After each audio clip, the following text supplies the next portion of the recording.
For half a century, one quiet rule has shaped the global economy. Oil is priced in dollars. Not euros, not yuan, not gold, dollars. That system became known as the petrodollar, and for decades it helped anchor American financial power and global monetary stability. But today, something unusual is happening. Energy markets are shifting. Sanctions are multiplying. Trade routes are under pressure. And more countries are experimenting with buying oil without using the dollar at all, which raises a question that once sounded unthinkable. Is the current wave of geopolitical conflict accelerating the slow erosion of the petrodollar system? To understand why this question matters, we need to step back to the 1970s. In 1971, the United States ended the convertibility of the dollar into gold, effectively closing the Bretton Woods monetary system that had governed global finance since World War II. The dollar suddenly needed a new anchor. That anchor emerged through oil. In 1974, the United States and Saudi Arabia reached a strategic agreement. Saudi oil would be priced and sold in US dollars, and surplus oil revenue would be recycled into American financial markets. Other major oil exporters followed. The result was a powerful feedback loop. Countries needed oil. Oil was priced in dollars, so countries needed dollars. Central banks accumulated dollar reserves. International trade flowed through dollar clearing systems, and US Treasury bonds became the safest place to store global capital. This arrangement quietly strengthened the United States in ways that extended far beyond energy. Because when the world demands your currency, you gain extraordinary financial flexibility. You can borrow cheaply, you can run larger deficits, and your financial system becomes the core plumbing of global trade. For decades, the petrodollar system functioned almost invisibly, but the world that sustained it is beginning to change. Energy markets are becoming more diverse. New producers have emerged, new consumers are rising, and political alliances are shifting. At the same time, geopolitical conflicts are placing increasing pressure on the global financial architecture. Consider sanctions. Sanctions are economic restrictions imposed by governments to punish or deter political behavior. They can block trade, freeze assets, or restrict access to financial systems. The United States has used sanctions extensively because the dollar sits at the center of global finance. If transactions clear through dollar systems, they often pass through American jurisdiction. That gives Washington enormous leverage. But leverage creates incentives for others to build alternatives. This dynamic accelerated dramatically after Russia's invasion of Ukraine in 2022. In response, Western governments froze a large portion of Russia's foreign currency reserves and restricted Russian access to global financial networks. The move demonstrated the power of financial sanctions, but it also sent a message to many governments. If reserves can be frozen during geopolitical conflict, then holding too many dollars may carry political risk. That realization sparked renewed interest in diversifying currency exposure. Some countries began increasing gold reserves. Others explored bilateral trade agreements using local currencies. And energy exporters quietly started testing new pricing arrangements. China, now the world's largest energy importer, has been central to this shift. Beijing has encouraged oil suppliers to accept payment in yuan. While the yuan still represents a small share of global energy trade, the symbolic significance matters. Because once oil begins trading in multiple currencies, the exclusivity of the petrodollar begins to weaken, not collapse, but erode. At the same time, geopolitical tensions across key energy regions are creating additional pressure points.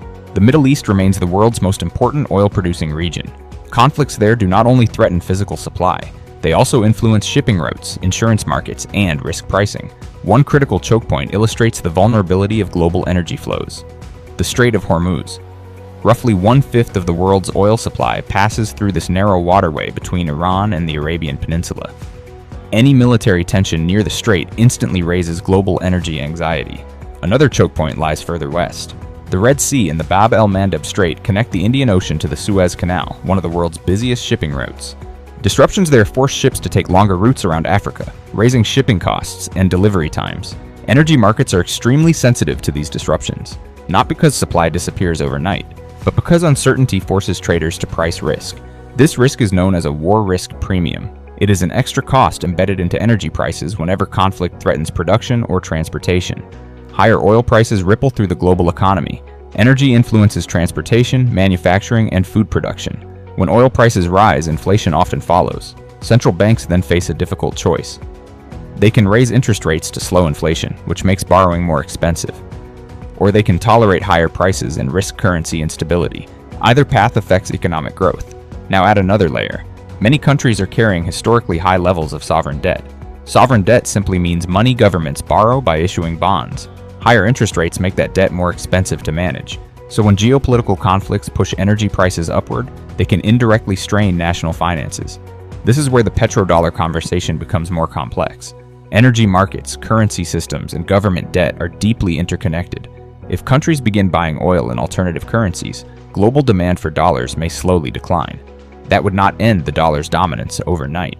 The US financial system remains the largest, deepest, and most liquid capital market in the world.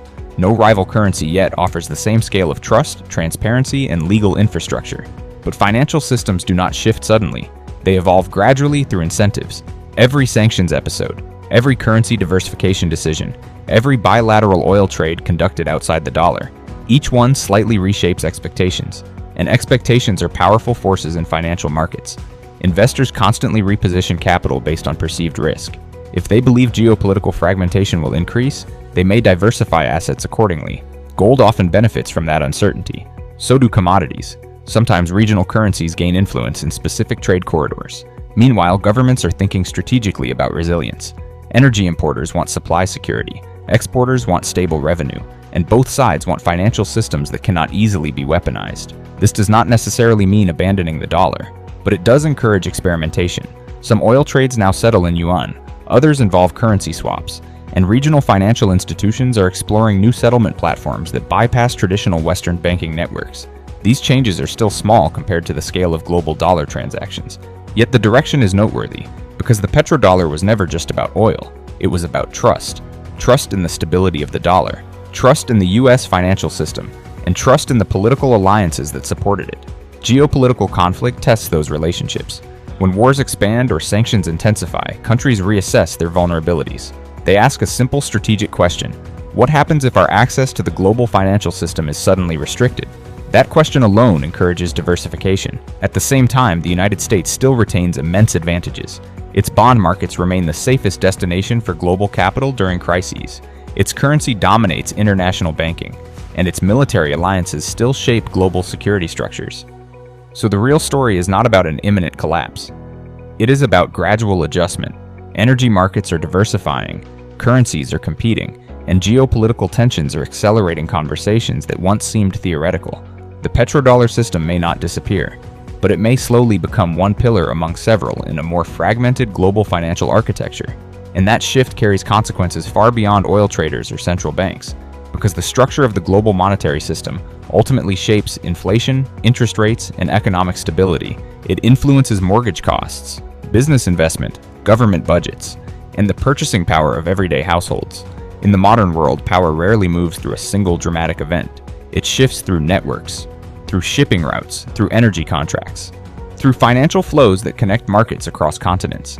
And when those systems begin to adjust, the effects ripple quietly through the global economy. If this helped you see the bigger picture, take a moment to like the video, share your thoughts in the comments, and subscribe to Rise and Ruin, Power of Wealth for more documentaries on oil, power, and the forces shaping global finance.